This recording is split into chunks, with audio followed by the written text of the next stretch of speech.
ጥቂት ስለ መጽሐፉ ልበል።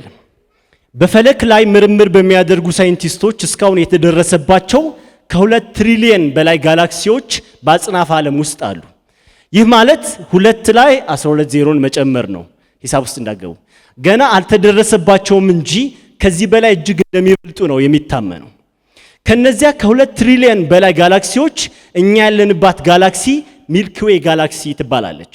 በዚህኛ ባለንባት ጋላክሲ ውስጥ ከ100 እስከ 400 ቢሊዮን ሶላር ሲስተም ወይም እንደ ፀሐይ አይነት ከዋክብት አሉ። አስቀድሜ እንደጠቀስኩት ይህ ብቻ አይደለም፣ እንደዚህ በዘመኑ በረቀቀ በተባለው ሃብል ቴሌስኮፕ የተደረሰባቸው ናቸው እንጂ ያልተደረሰባቸው ገና ብዙ ጋላክሲዎችና ከዋክብት አሉ።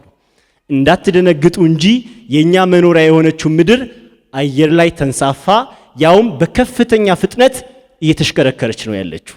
በጣም በሚደንቃችሁ ሁኔታ ምድር በራሷ ዛቢያ በሰዓት 1600 ኪሎ ሜትር እንዲሁም በፀሐይ ዙሪያ 107000 ኪሎ ሜትር ትዞራለች ለማለት ይከብዳል አይደል? ትጦዛለች። በከፍተኛ ፍጥነት ምን ያህል በሃይዌይ ላይ እንደምትነዱ መኪና የምታሽከረክሩ ሰዎች ታውቃላችሁ። ልትገመው፣ በራሷ ዛቢያ 1600 ኪሎ ሜትር በፀሐይ ዙሪያ ደግሞ በሰዓት ነው 107000 ኪሎ ሜትር ትጦዛለች።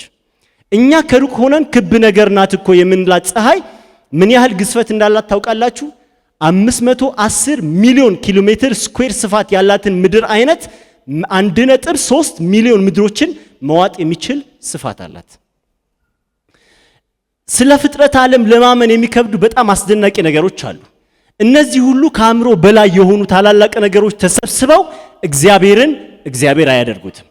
መጽሐፍ እንደሚል የተደረሰባቸውም ያልተደረሰባቸውም ከምንም የፈጠረ ያውም ይሁን በሚል ቃል ያመጣቸው ደግሞም እንዳይናወጡ በስልጣኑ ቃል ደግፎ የያዛቸው አምላካችን እግዚአብሔር ነው። ለእርሱ ክብር ይጨበጨባል። በጣም ብዙ ታላላቅ ነገሮች ሰብስበን እግዚአብሔር ልናደርገው አንችልም። እግዚአብሔር እርሱ ራሱ በፈጠራቸው ነገሮች ሳይሆን በባህሪውና በማንነቱ እግዚአብሔር ነው። ታዲያ የሰው ልጅ ከላይ እንደተጠቀሱት አይነት እጅግ አስደናቂ የሆነው የእግዚአብሔር ፍጥረት አንድ አካል ብቻ አይደለም።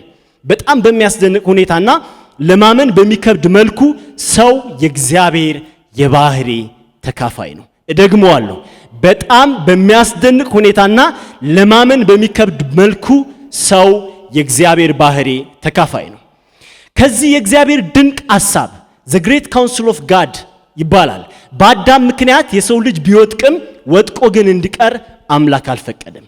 በክርስቶስ ኢየሱስ ሰው መሆንና የመስቀል ላይ ሞት እንዲሁም ትንሣኤን እኛን ወደዚህ ድንቅ የራሱ እቅድ መልሶናል። የቅዱስ አምላክ የእግዚአብሔር ባህሪ ተካፋዮች፣ የእርሱ የርስት ወራሾች፣ ሐዋርያው ዮሐንስ ወደፊት ምን አይነት አስደናቂ ማንነት እንደሚኖረን እንጃ ባስባለው ታላቅ ተስፋ የእግዚአብሔር ልጆችና በክርስቶስ ካልሆነ በስተቀር ማንም ቋምጦ በማያገኘው ክብር የልዑል ቤተሰቦች ልዑላውያን ነን። አሜን። የእግዚአብሔርን ማንነትና ሥራ ከሩቅ አድናቂዎች ሳንሆን ከባህሪው በመካፈል ተደናቂና አምላኪ ቤተሰቦች ነን። ከፀሐይ መውጫ እስከ መጥለቂያው ድረስ ከትውልድ ሁሉ እስከ ትውልድ ሁሉ ድረስ የእግዚአብሔር የአምላካችን ስም ይባረክ። መጽሐፍ በሉቃስ 12:48 ብዙ ከተሰጠው ሰው ሁሉ ከእርሱ ብዙ ይፈለጉበታል፣ ብዙ አደራ ከተሰጠው ከእርሱ አብዝተው ይሹበታል እንደሚል በክርስቶስ እንደመሆናችን የተሰጠን የማንነት መጠን እጅግ ከፍ ያለ እንደመሆኑ ከኛ እጅግ ብዙ ይፈልጋል። የትኛውም ትልቅ ነገር በቀጥታ ትልቅ ኃላፊነት ነው። ምንም የሌለው ምንም አይፈራም ሲባል ሰምታችሁ እንደሆነ ግዴለሽነት ምንም ለሌለው የተተወ ከንቱነት ነው።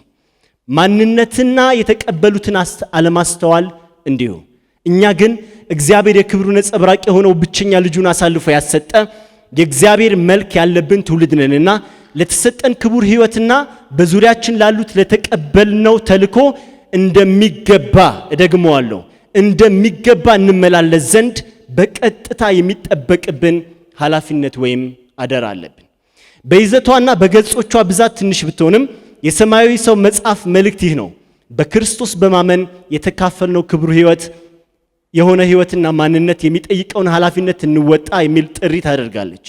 በዚያች ብላቴና እጅ እንደተገኘችው 2 ዓሣና 5 እንጀራ ባርኮ ለእውቀት መጨመር ብቻ ሳይሆን ለተሰጣችሁ የማንነት አይነት በብዙ ፍሬ መገለጥ እንደሚያትረፈርፈው ጌታዬን ኢየሱስ ክርስቶስን አምነዋለሁ።